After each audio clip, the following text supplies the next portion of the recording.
What's going on, guys? Welcome to another episode. So if you guys saw in my last video, I got the Accord ready so it'll pass an e-test. Well, and a little bit more than that too. I put the stock cats back in, I changed the rear brakes on the Accord, I put in new pads and rotors, I also put in new spark plugs in this thing.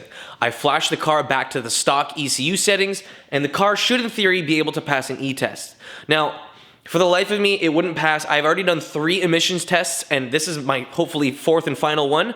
Today I'm going to be bringing my car down to an emissions test place. That's all they do, and hopefully, fingers crossed, I'll be able to get my sticker after this. So we're going to jump in the car, we're going to make a little drive, and we're going to get this thing so I can actually drive it on the road. Stupid that it's taken so long, but we got to make it legit. So let's go.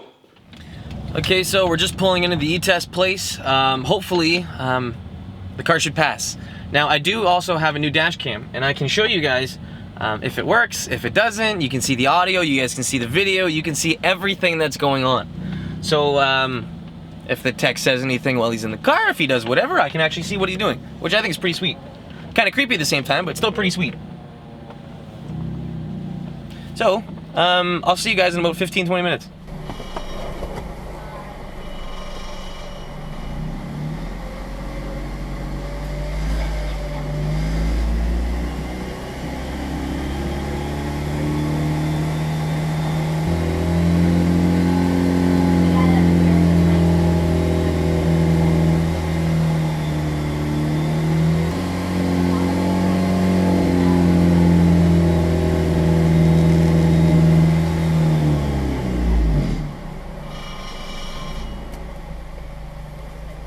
Okay.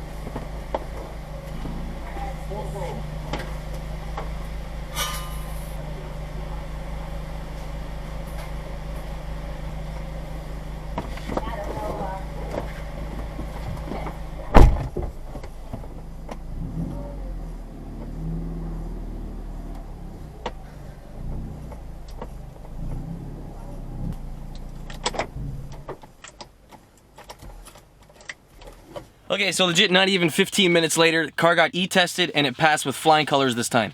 Now, because it had the cat, it, well, passed by a long shot. So the limit for the hydrocarbon parts per million, the limit is 150 for my car. I got slightly over that. I was about 165. Now with the cat, I'm at 24. So that is a hell of a lot better than what it was at before. But the car runs fine. It does have a weird noise. One of the heat shields on the catalytic converter needs to be replaced, but it's changed over, it's fixed. I got my dash cam on, it sees in front of me, behind me, and I'm quite content.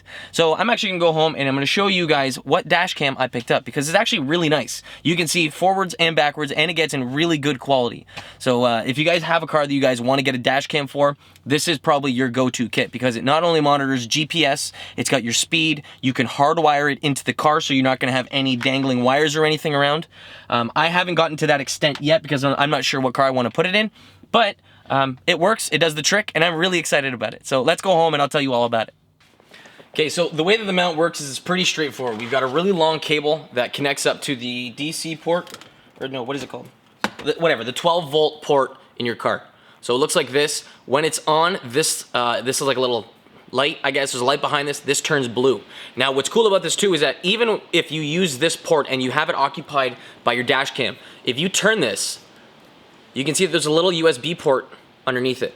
So if you guys want, you guys can use this also as a USB charger or whatever. So if you guys want to charge your phone while you're using this, you can do that. So I'm just gonna take this off the top. You can plug the input for it either directly into the camera or into the mount itself. Now, if you guys remember a while ago, I showed you guys the first generation of this camera. So the first dash cam that I showed you guys, it was same company, same thing, records in 2.7K or something like that. This does the same thing. You can record at that same quality, but the best part about this is that you not only have the camera up front, but you also have a camera in the back. So this one is called the Vantrue N2 Pro. It does a great job. It gets pretty similar recording quality as the previous camera, but again, you get the secondary camera and it records both at the same time. And you can see when the camera is on and operational, you'll be able to see both screens on here. So you'll be able to see both, you can basically see what the camera sees, front and back. So you've got these little protector things on the front and back to protect it. Now you can choose to either record the front video, the rear, or both. You can play around with the settings all on here. And what I actually found was pretty cool too. So if this is the camera here. Okay, so you can turn the rear camera up and down. So if this is stationary on there, you can adjust this whole thing from the pivot, but you can also move the secondary camera. See the whole thing twists? It's pretty sweet. So this thing records audio, it records video, it's got a little screen on the back, and there's buttons on the bottom. Now, this camera is, it's not exactly super expensive. It's pretty close to the same price as the other dash cam that I showed you guys a while ago. If I had to choose between the two, I would definitely pick this. Now, what's cool too is that you can pick different options. So if you're working, let's say, with a limited budget, you can buy the camera alone. If you want other options on top of that, they sell that. So if you want, you can pick up a different mount up top, which is this thing. So you can see that there's a little input for it up top. You can choose whatever kind of options you want. Now, there's gonna be links in the description box, so if you guys wanna pick one of these things up, you guys can. The rear camera records at 1080p, the front camera records at 2.7K, and you can play around with the resolution, the frame rates, all that kind of stuff. But it's actually really sweet. So it's also got infrared camera. It's got an infrared camera on this thing, so even nighttime shots are really good. Yeah, I'm quite impressed with this. It's a pretty good little toy. So I know for a fact I'm guaranteed missing some of the features and stuff that come on this, and that's why there's an owner's manual. You guys can see exactly what everything does along with all the features. But I mean, the packaging that it came in is really nice. It came in a nice little box like this. Looks really professional. Got all that protective stuff in there, but like this stuff, like this camera is really good, I gotta say. My little brother, he liked it so much that he actually bought one for himself too. And he went ahead and he bought the hardwire kit that you guys can find online, and he hardwired it into his car. Now, his car isn't here right now, but if I get the chance to, I'll see if I can record some footage on it. But it's pretty straightforward. The way that this works is you have to tap into one of the fuses either in by the footwell area of the car, either there or something in the engine bay, so that you guys can run a little fuse in there, run power directly to that, and then at that point, you're not gonna have to worry about plugging this guy here in. Now, you don't have to hardwire, you can just run it with this, and then my girlfriend, she kind of has something on the similar lines, but she has like little 3M adhesive mounts that kind of hold the wire wherever you want, so it's not gonna be dangling in the way. But if you guys wanna pick up this guy right here, you guys can check the description box. If you have any other questions about it, I'll have a little bit more information down there for you guys. Now, I picked up a 64 gig not USB drive, a 64 gig SD card for this thing. It probably takes more, it might take less. I know the 65 or 64 works really good. I've had no problems with it, but I'm gonna show you some of the footage that I have on the camera, just to give you guys an idea as to what you're gonna expect. So even if you're in the middle of nowhere, the camera can still pick you up because it still has infrared little sensors on the rear facing camera, and the camera that's facing forward still picks up really good quality footage at nighttime. Even though there's not really much light out, it can still get something, and it gets most of the important information down on there. So if you can notice on the screen also on the bottom, you can see that we're not traveling at any speed. If you buy the GPS mount, you will be able to change that, but you also get a date stamp on there, and you can play around with all the settings, so you can choose what you want on this footage. You can also see that the daytime quality is actually really good too. You can see that you can see well ahead of you, you can see all the interior thing back here, and you can also see through the rear view mirror. So setting up that camera in the proper position is going to be super important, because when you turn the whole assembly, you're going to be not only affecting the front camera, but because they're both together, you're also going to be affecting the rear camera. So you can see if we're driving through an intersection, if someone were to cut you off, you could tell definitely what the street is, what the license plate of that vehicle is, and any other important information that you necessarily need should you get in an accident.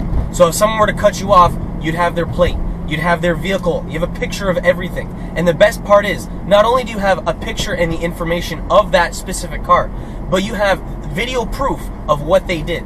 So if someone's speeding, let's say this car just flies by you, you have a video of that. So right here, you can see I'm pulling up to this van, and you can see all the important information on the back of the vehicle, should I want to contact them too.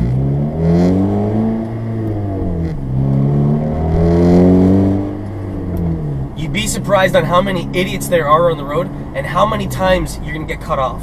Now, it'd be pretty sweet if you made like a video compilation of how many times someone cuts in front of you or does something stupid while they're driving. This dash cam does not break the bank. It's a very good quality kit, It records in great quality up front and in the back. If you want to find out more information about this camera, you guys can check the description box. I have a little bit more information down there. Now, the way that the SD card works is that the camera will continue to write over top of all the old footage.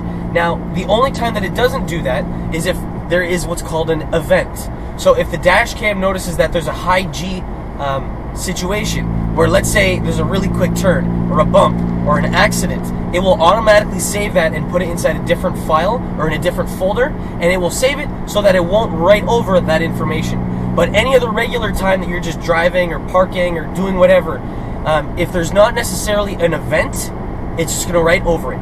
Now, you can also choose on the dash cam. There's a little button that you can press to make it so that it will save whatever footage you have as an event. It's pretty cool. You can play around with the settings and everything. There's guaranteed going to be a lot that I'm missing and I'm not telling you guys in this video. But if you guys want to find out more information, you guys can check the description box. Or if you really want, you can buy one and you guys can check the owner's manual to see what's down there. So as I said, the way that you set the camera up makes a really big difference as to how it's going to perform. So if you set it up in a proper way, you're not only see what's ahead of you, but also what's behind you. Now, another thing is that because I didn't order the hardwire kit for my car, I have the wire tucked up around the entire windshield, down, and it's very out of the way. Now, you don't need to get the hardwire kit. You can get away by using the regular DC charger, but that's entirely up to you guys. You guys can make that option. It's not an expensive upgrade. It's like 20 bucks for the whole kit, and it basically comes with everything that you need. So before I go ahead and wrap up this video, I first want to show you how I have my dash cam mounted up. So you can see that I've got the camera right here. We've got the regular mount found on top of it. This is not the GPS mount. I have the power found right on the side of it, and I've got it so it goes up over the mirror, and I tucked it around the entire headliner, and I made it so it comes out down there, comes through here, over top, above the cluster, and then down here into the charger. And this is where it gets the power. So it depends on how complicated, like if you think this is crazy, you don't have to run this kind of setup. You can get the hardwire kit and you're not gonna have to worry about any of this. What you are going to have though is the wire that comes up, over, across, and down. And instead of it coming across more, it's going to plug into the fuse box or the fuse panel that's behind here. So it's not really that difficult to install, but that's just how you would do it should you guys want to do it. Now, because I have it set up like this with this regular charger, I can bring this dash cam between car to car and I'm not going to have to worry about it. Because I do have that, I can do that. If I have the hardwire kit, you're not going to be able to remove it and switch it out because the hardwire kit is not plug and play like this is. Now, I'm not going to really try and push this thing. If you guys don't want to buy it, don't. It's pretty straightforward, but I think it's a pretty good dash cam. It does the job for me. It's not that expensive for what you're getting, and I basically have no complaints with it so far. So as you guys could even tell from the footage, it's quite good, even when it's very dark outside. If you guys have any questions regarding the light, regarding the car for that matter, whatever, throw it down in the comment section below. I took a look at every comment, and I'll be sure to respond to it. Anyways, guys, thanks for watching. I'll catch you in the next one. Peace.